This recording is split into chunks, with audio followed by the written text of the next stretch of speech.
ตนตยัสสะขอความนอบน้อมจงมีแด่พระรัตนตรัย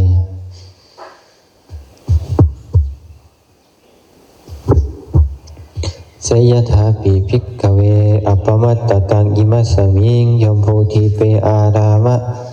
รามะเนยกังวานารามะเนยกังภูมิรามะเนยกังโปคารานิยารามะเนยกังอัฏฐโคเอตทะเวอาหุตารังยาจิทังอุปุราวิกุรังนาที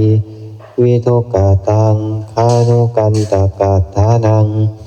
ปัพพาตาวิสามังเอวะเมวังโคภิกขเวอัปปกาเตสัตตาเยธารชาอัฏฐโคเตเอเตวะสัตตาพหุตาราเยโอทักกาภิกษุทั้งหลายการเปรียบเหมือนชมพูทวีปนี้เป็นที่น่ารื่นรมคืออารามป่าภูมิภาคและสาวกกรณีมีประมาณน้อยแต่สถานที่อันเป็นที่น่ารื่นรม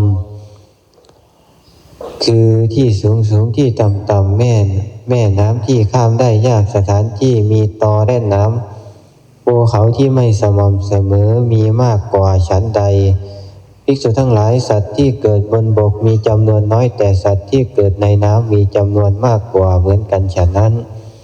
เอวังโขภิกขเวอัปปกาเตสัตตาเยมนุสเสสุปัจจยาชายันติอัตโขเอเตวะสัตตาพหุตาราเยอัญญตรามนุสเสหิปัจจยาปัจจาชายันติฉันนั้นเหมือนกันภิกษุทั้งหลายสัตว์ที่กลับมาเกิดในหมู่มนุษย์มีจำนวนน้อยแต่สัตว์ที่กลับไปเกิดในกำเนิดอื่นนอกจากมนุษย์มีจำนวนมาก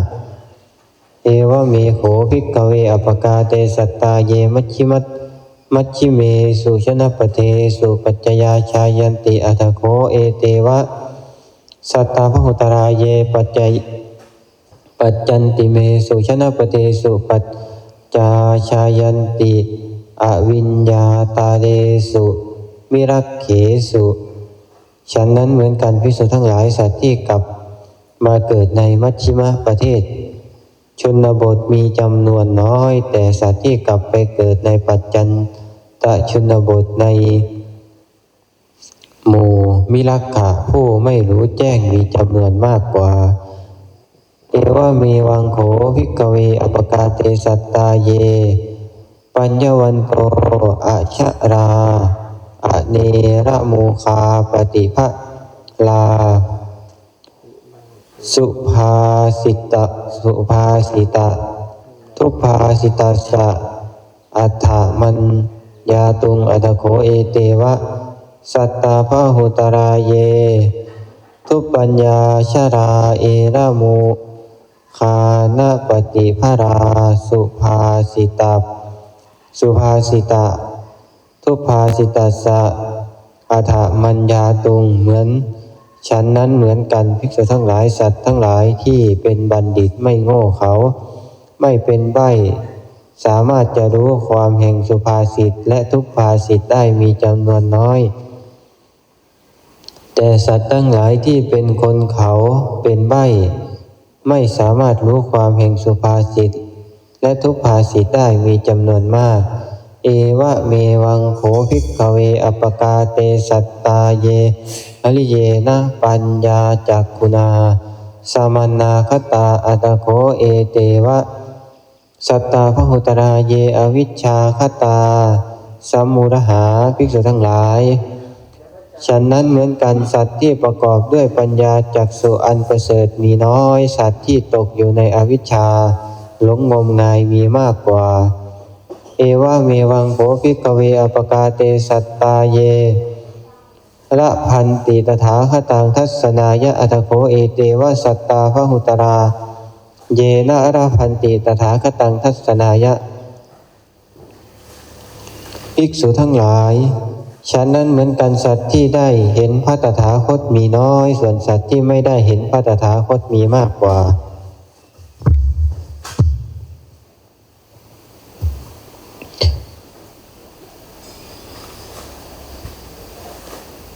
เอวะเมวังโขภิกขเวอัปปกาเตสัตตาเยระพันติ ตถาคตปเวทิตังธัมมวินัยังสวนายะอัตโขเอเตวะสัตตาพหุตราเยนารพติตถาคตเวทิตังธัมมวินัยังสวนายะ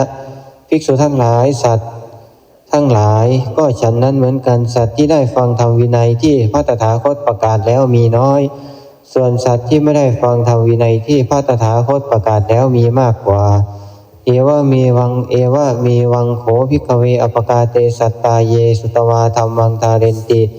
อัตโขเอเตวะสัตตาพหุตราเยสุตวาธัมมังนาทาเรนติภิกษุทั้งหลายฉันนั้นเหมือนกันสัตว์ที่พึงฟังแล้วทรงจำทำไว้ได้มีน้อยส่วนสัตว์ที่ฟังแล้วทรงจำทำไว้ไม่ได้มีมากกว่าเอวะเมวังโขภิกขเวอปกาเตสัตตาเยธาตานังธรรมานังอัตถังอุปลิกขันติอัตโขเอเตวะสัตตาพุตราเยทาตานังธรรมานังอัตถังนะอุปลิกขันติภิกษุทั้งหลายฉันนั้นเหมือนกันสัตว์ที่พิจารณาเนื้อความแห่งธรรมที่ทรงจำไว้แล้วมีน้อยส่วนสัตว์ที่พิจารณาเนื้อความที่ทรงจำไว้ส่วนสัตว์ที่ไม่พิจารณาเนื้อความแห่งธรรมที่ทรงจำไว้แล้วมีมากกว่าเอวะเมวังโขภิกขเวอปกาเตสัตตาเยอัตถมัญญายะธรรมะมัญญายะธัมมานุธัมมังปฏิปัจฉันติอัตโขเอเตวะสัตตาพหุตราเยอัตถมัญญายะธรรมะมัญญายะธัมมานุธัมมะธัมมานุธัมมังนะปฏิปัจฉันติภิกษุทั้งหลายฉันนั้นเหมือนกันสัตว์ที่รู้อัตรู้ธรรมแล้วปฏิบัติตามสมควรแก่ธรรมมีน้อยส่วนสัตว์ที่รู้อัตรู้ธรรมแล้วไม่ปฏิบัติธรรมตามสมควรแก่ธรรมมีมากกว่าเอวะเมวังโคภิกขเวอปกาเตสัตตาเยสังเวชนิเยสุธาเนสุสังวิชันติอัตโขเอเตวะสัตตาพหุตราเยสังเวชนิเยสุธาเนสุนาสังวิชันติภิกษุทั้งหลายฉันนั้นเหมือนกันสัตว์ที่สลดใจในฐานะอันเป็นที่สลดมีน้อยส่วนสัตว์ที่ไม่สลดใจในฐานะที่ควรสลดมีมากกว่าเอวะเมวังโคภิกขเวอปกาเตสัตตาเยสังวิคายโยนิโสปะทหันติอัตโขเอเตวะสัตตาพุตราเยสังวิคายโยนิโสนาปหันติภิกษุทั้งหลายสัตว์นั้นเหมือนกันสัตว์ที่สลดใจแล้วเริ่มตั้งความเพียรโดยแยบคายมีน้อยกว่าส่วนสัตว์ที่สลดใจแล้วไม่ตั้งความเพียรโดยแยบคายมีมากกว่าเอวะเมวังโคภิกขเวอปกาเตสัตตาเยวะวัสสักคารัมมนังกลิตตวารพันติสมาธิงละพันติจิตตัสเสกัคขตังอัตโขเอเตวะสัตตาภุตราเยวะวัสสักคารัมมนังกลิตตวานารพติสมาธิงนารพติจิตตัสเสกัคขตังภิกษุทั้งหลายฉันนั้นเหมือนกันสัตว์ที่ทำนิพพานอันเป็นที่สละกิเลสเป็นอันภิกษุทั้งหลายฉันนั้นเหมือนกันสัตว์ที่ทำพระนิพพานอันเป็นที่สละกิเลสให้เป็นอารมณ์แล้วได้สมาธิได้ความที่จิตมีอารมณ์เป็นหนึ่งมีน้อยส่วนสัตว์ที่ทำพระนิพพานนั้นเป็นที่สละกิเลสให้เป็นอารมณ์แล้วได้สมาธิไม่ได้ความที่จิตมีอารมณ์เป็นหนึ่งมีมากกว่า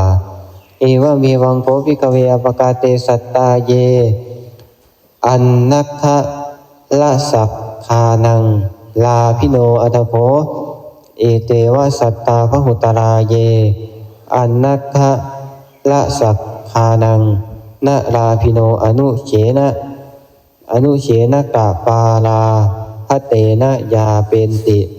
ภิกษุทั้งหลายสัตว์ที่ได้ยอดข้าวและยอดลดมีน้อยส่วนสัตว์ที่ได้ยอดข้าวส่วนสัตว์ที่ไม่ได้ยอดข้าวและยอดลดแต่ยังชีพอยู่ด้วยภิกษาที่หาได้ด้วยปีแข้งและพัดที่ได้มาในบาทมีมากกว่าเอวะเมวังโขภิกขเวอปกาเตสัตตาเย อัฏฐรัสสะธรรมรัสสะวิมุตติละสัสสะลาภิโนอัตถโขเอเตวะสัตตา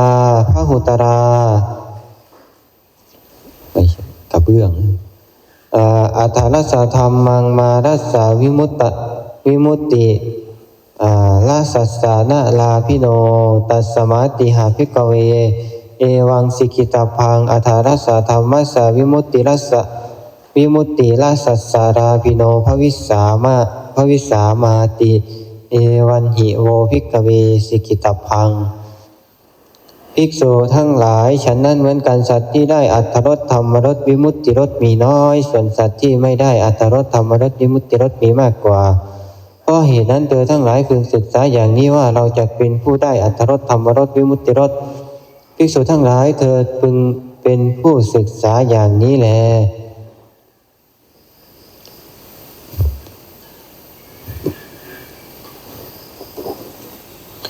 อะหังอวิโรโห